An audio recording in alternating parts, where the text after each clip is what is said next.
స్థానిక సంస్థల ఎన్నికల్లో బీసీలకు 42% రిజర్వేషన్లు కల్పించాలని తెలంగాణలో బీసీ సంఘాలు ఇచ్చిన పిలుపు మేరకు బంద్ విజయవంతమైంది.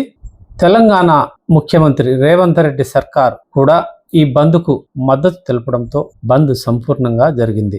ఉదయం నుంచి ఆర్టీసీ బస్సులు డిపోలకే పరిమితమయ్యాయి. బీసీ సంఘాలు తెలంగాణలోని 33 జిల్లాలలో ఎక్కడ వాణిజ్య సముదాయాలను పనిచేయకుండా అడ్డుకున్నారు. ప్రైవేటు బస్సులను, ఇతర వాహనాలను కూడా వాళ్ళు తిరగకుండా చూసేందుకు ప్రయత్నించారు. ఈ పరిస్థితుల్లో ప్రయాణికులు తీవ్ర ఇబ్బందులకు గురయ్యారు. ప్రధానంగా హైదరాబాద్లోని ఎంజీబీఎస్లో ప్రయాణికులు పడిగాపులు కాశారు.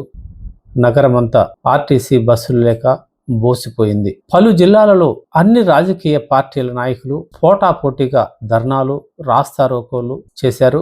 బీసీ సంఘాలతో కొందరు పార్టీ జెండాలతో వచ్చి కలవడంతో వివాదం తలెత్తింది. పార్టీలకు అతీతంగా ఈ ధర్నాలో పాల్గొనాలని బీసీ సంఘాలు అన్ని రాజకీయ పక్షాలకు స్పష్టం చేశాయి. సిద్దిపేట జిల్లాలో బీఆర్ఎస్ నాయకులు పార్టీ జెండాలతో ఈ నిరసనలో పాల్గొనడం వివాదానికి దారితీసింది. సత్తుపల్లిలో బీజేపీ, కాంగ్రెస్ వర్గాల మధ్య ఘర్షణ తలెత్తింది. తెలంగాణ జాగృతి అధ్యక్షురాలు కవిత ఖైరతాబాద్లో నిర్వహించిన ధర్నాలో తన కొడుకుతో కలిసి పాల్గొనింది.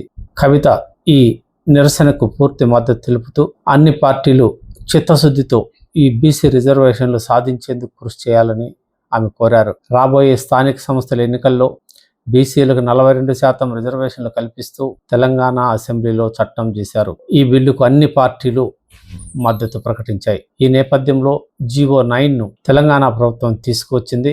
దీన్ని కొందరు తెలంగాణ హైకోర్టులో ఛాలెంజ్ చేశారు. ఈ జీవో నిలుపుదలను తెలంగాణ హైకోర్టు చేపట్టింది.